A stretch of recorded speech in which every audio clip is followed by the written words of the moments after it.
जरा शेयर्स बताइए। यस, आज का मैं स्टॉक की बात करूँ, एचडीएफसी लाइफ मेरे नज़र में रहेगा। हम देखें तो एचडीएफसी लाइफ के रिजल्ट्स बहुत अच्छे आए थे। उस दिन इसकी बड़ी तेजी दिखाई थी। फिर स्टॉक ऊपर से कूल ऑफ हुआ, उसने गैप फिल की जो इसने रिजल्ट के दिन बनाई थी। गैप फिल करने के बाद वापस स्टॉक मोमेंटम दिखा रहा है। और दो सेक्टर ऐसे हैं, एक तो financial stocks like bank and NBFC, और दूसरा इंश्योरेंस स्टॉक्स, जहां पर म्यूचुअल फंड्स मोस्टली सबको लगता है कि वैल्यू है। ये काफी अंडर परफॉर्म किए थे पिछले एक दो साल में, अब यहाँ वैल्यूएशन नजर आ रहा है। तो मुझे लगता है यहाँ से इनमें फिर से फ्रेश तेजी बनेगी।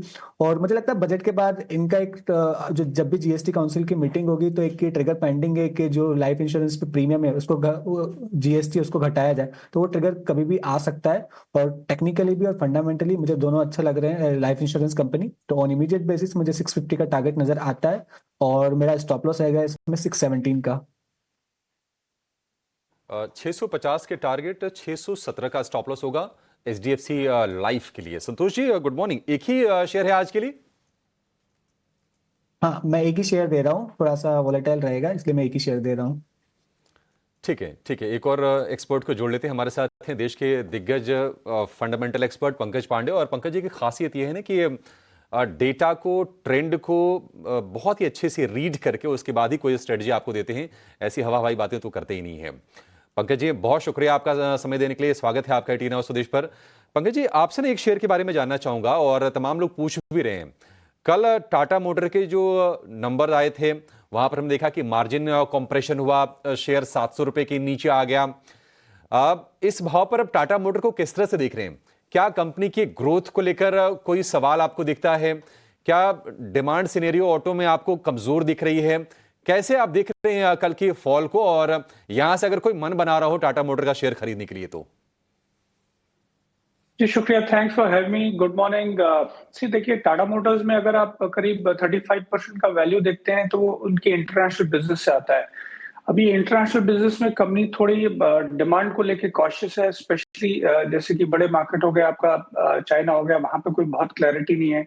बाकी और जो यूएस वगैरह भी इनका बड़ा मार्केट है, वहां पे वो ट्रायरिफ को लेके काफी क्लियर नहीं है। तो डोमेस्टिक मार्केट तो देखिए काफी अच्छा कर रहा है। अगर आप सीवी बिजनेस देखेंगे तो ओवरऑल अच्छा कर रहा है। Then I think PV business भी ठीक ठाक कर रहा है। पर जो इंटरनेशनल मार्केट है वहां पे जेएलआर को लेके कमेंट्री बहुत थोड़ी सी कॉशियस है। तो मेरे हिसाब से जब तक वहां पे क्लैरिटी नहीं आती कि ट्रम्प कितना टैरिफ लगाने वाले हैं रेस्पेक्टिव इकोनॉमी से, आई थिंक तब तक आपको मुझे नहीं लगता कि स्टॉक को मूवमेंट आएगा। वो शायद एक आध क्वार्टर में क्लैरिटी आ जाए, तब तक मेरे हिसाब से स्टॉक शायद होल्ड ही रहेगा। एंड इस पे अभी मैं उम्मीद नहीं करूंगा कि ये स्टॉक रिलेटिवली प्राइस परफॉर्मेंस देगा। बजट कल है, और बजट की प्रिपरेशन तो वैसे लोगों की हो चुकी होगी, लेकिन आपके हिसाब से कहां पर नजर होनी चाहिए बजट में? और जो श्योर शॉट जो सेक्टर को लेकर ऐलान हो सकते हैं वित्त मंत्री की तरफ से, आपकी नजर कहां पर है? देखिए, बजट में दो तीन चीजें काफी क्लियर देखनी पड़ेंगी। पहला चीज तो ये कि जो कैपिटल एक्सपेंडिचर सरकार ने 11.1 लाख करोड़ दिया था, वहां पे वो कितना अचीवमेंट देखते हैं ये साल, बिकॉज उससे डिटरमाइन होगा कि अगले 1 फरवरी और आपके मार्च में किस तरीके के ऑर्डरिंग इनफ्लो होने वाले हैं। दूसरा ये कि जो एलोकेशन FY26 का होगा वो कितना बढ़ा के रखते हैं। 2022 से 2024 के बीच में देखेंगे तो करीब 30% का एलोकेशन सरकार ने बढ़ाया था। एंड जैसे अगर आप देखें प्राइवेट सेक्टर कैपेक्स, मुझे नहीं लगता कि इतनी जल्दी कम बैक करने वाला है, बिकॉज ग्लोबल अनसर्टेनिटी काफी है। ट्रम्प कंटिन्यू रिटरेट करते रहते हैं कि वो टैरिफ लगाने वाले हैं। तो प्राइवेट सेक्टर केपेक्स तो शायद इतनी जल्दी रिवाइव नहीं होगा। बट आई थिंक सरकार कितना केपेक्स को लेके एलोकेशन बढ़ाती है, आई थिंक वो काफी इंपॉर्टेंट रहेगा मेरे हिसाब से, क्योंकि ग्रोथ अभी मार्केट में चैलेंजिंग है। तो करीब 25 से 30% का एलोकेशन, तो करीब 12.5 से 13 लाख करोड़ का मेरे हिसाब से मैं एलोकेशन देखना चाहूंगा। आई थिंक यही एक क्रूशियल नंबर है जो मैं बजट में देखना चाहूंगा। ठीक है, ये कुछ आंकड़े हैं जहां पर आपकी बजट में नजर होनी चाहिए। लेकिन संतोष जी, कंजम्पशन स्पेस भी फोकस में रहेगा बजट के चलते। और कल हमने एक शेयर में देखा डाबर में कि लास्ट आवर के ट्रेड में अच्छी पोजीशन बनती हुई दिखी, बढ़िया तेजी रही, 4% के आसपास की नंबर्स भी आए थे। और कंपनी फ्रूट जूस के जो उनके ब्रांड्स हैं उनके प्राइसेस बढ़ाएगी, टूथपेस्ट में प्राइस हाइक लेने वाली है। तो ये कुछ चीजें भी है जो सपोर्ट करती हुई दिखाई दी प्राइसेस को। डाबर कैसा लग रहा है आपको शेयर ये? क्या फर्दर इसमें फॉलो अप बाइंग आप देख रहे हैं? डाबर अगर आप पिछले 5 क्वार्टर से देखेंगे तो म्यूटेड ग्रोथ ही रही है एंड आगे जाके कमेंट्री भी कोई बहुत इंप्रेसिव नहीं लगती है। आई थिंक उसके बजाय मैं प्रॉब्ली कंपनी लाइक से टाटा कंज्यूमर प्रेफर करना चाहूंगा। एटलीस्ट वो मिड सिंगल डिजिट ग्रोथ की बात कर रहे हैं, स्पेशली इन वॉल्यूम्स। एंड दूसरा जो इनका इशू था कि टी प्राइसेस काफी बढ़ गए थे, तो कंपनी ने प्राइस हाइक ली है, तो अगले क्वार्टर में एक मार्जिन थोड़ी रिकवरी लगती कि हो जाएगी। तो आई थिंक टाटा कंज्यूमर मेरे हिसाब से बेहतर शेयर लगता है। डाबर की पिछले 5 क्वार्टर की परफॉर्मेंस म्यूटेड थी एंड आई थिंक अगला क्वार्टर का कोई गाइडेंस भी कोई बहुत इंप्रेसिव नहीं है, तो मैं डाबर को अवॉइड करना चाहूंगा and I prefer Tata consumer. Motilal Oswal से शिवांगी साढ़ा हमारे साथ जुड़ गए हैं। शिवांगी जी, बहुत शुक्रिया आपका समय देने के लिए। आपके स्टॉक से शुरू कर लेते हैं, कहां पर आपका फोकस है, क्या खरीदने की आप सलाह दे रही हैं? जी बिल्कुल, बजट के अराउंड वॉलेटिलिटी जरूर रहेगी, पर अच्छी सपोर्ट पे बाइंग देखने को मिल रही है, जो कि एक अच्छी इंडिकेशन है। बुल्स पूरी तरह से एक्टिव है और पुट राइटर्स अपना बेस बनाना शुरू कर चुके हैं मार्केट में। ऐसे में मेरा पसंदीदा काउंटर सबसे पहला रहेगा जेएसडब्ल्यू स्टील। यहाँ पे हमने देखा है कि मेटल पैक में काफी एक अच्छा अट्रैक्शन है और जेएसडब्ल्यू स्टील एक बुलिश इनगल्फिंग कैंडल फॉर्मेशन बन रहा है वीकली बेसिस पे। ऑफ कोर्स कैंडल फॉर्मेशन आज होगा, बट यहाँ पे जिस तरह से हमने बाइंग कल के सेशन में लास्ट के 1 घंटे में भी फॉलो अप काफी स्ट्रॉन्ग दिखा है, तो कुल मिला के यहाँ पे एक अच्छी अप्रूव हमें एक्सपेक्टेड है, तो यहाँ पे खरीदारी करें। 990 के टारगेट्स बन रहे हैं 930 के एक स्टॉप लॉस के साथ। ठीक है, 990 का टारगेट, 930 का स्टॉप लॉस जेएसडब्ल्यू स्टील के लिए। और ठीक ठाक प्रदर्शन रही है और निश्चित तौर पर अपने सेगमेंट में लीडर है, परफॉर्मेंस भी उसके अनुरूप ही रहा है। पंकज जी, एक और कंपनी के बारे में आपसे जानकारी जानना चाहेंगे, वो है पीबी फिनटेक यानी कि पॉलिसी बाजार।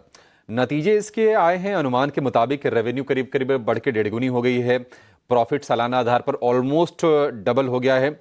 तो आंकड़े तो अच्छे दिख रहे हैं और मतलब जो नया निवेश करना चाहते हैं उनके लिए अच्छी चीज ये है कि पिछले महीने भर की अगर हम बात कर लें तो 20-25% ये शेयर नीचे भी आ गया है। आपको वैल्यूएशन के हिसाब से क्या अभी सही प्राइस पर ये दिख रहा है? क्या करना चाहिए इसमें? देखिए, ये स्टॉक तो हमारे कवरेज में नहीं है, तो मैं इस पे व्यू नहीं दे पाऊंगा, बट ओवरऑल अगर आप देखें तो बीएफएसआई स्पेस में 2 सेगमेंट प्रेफर करता हूं मैं। एक तो आपके जो बड़े बैंक हैं उसमें पीएसयू बैंक भी है, क्योंकि पीएसयू बैंक है आपका जो लोन डिपॉजिट रेशियो काफी कंफर्टेबल है, तो वो ग्रोथ आगे जाके बेहतर कर सकते हैं।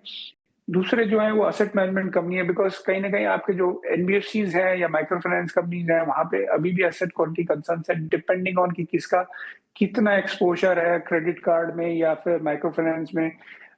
सो एएमसी रिलेटिवली मुझे लगता है कि क्योंकि बैलेंस शीट रिस्क आप कैरी नहीं कर रहे हैं एंड मार्केट में चाहे वो लार्ज कैप चले या मिड कैप चले स्मॉल कैप चले, they tend to benefit from that.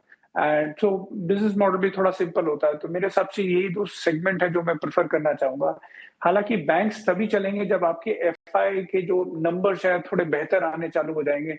I think अभी तक एफआई के जो आपकी सेलिंग फिगर है तो वो दिख रही है, तो कहीं ना कहीं वो बड़े बैंक उस हिसाब से अभी प्राइस परफॉर्मेंस नहीं दे रहे हैं।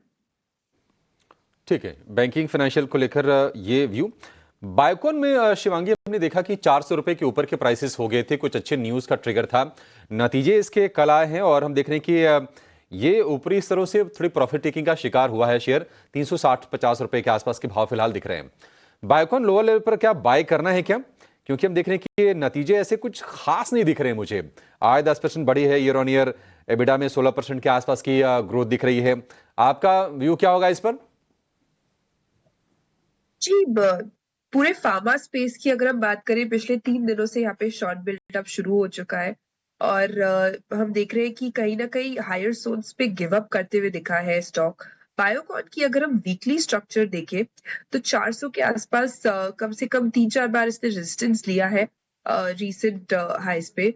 तो यहाँ पे कहीं ना कहीं एक रेजिस्टेंस लेवल जरूर था जहां से एक रिजेक्शन देखने को मिला है और स्टॉक वहां से गिरते हुए नजर आया है। थोड़ी बहुत और कंसोलिडेशन यहाँ पे एक्सपेक्टेड है इन लेवल्स पे। गिरावट अब ज्यादा ग्रेव नहीं लग रही, बट इनके रीसेंट लोज को हम ध्यान रखें और 350 का एक अहम लेवल रहेगा, मेक और ब्रेक जोन रहेगा ये, उसको ध्यान रखते हुए हम कंसोलिडेशन एक्सपेक्ट कर सकते हैं।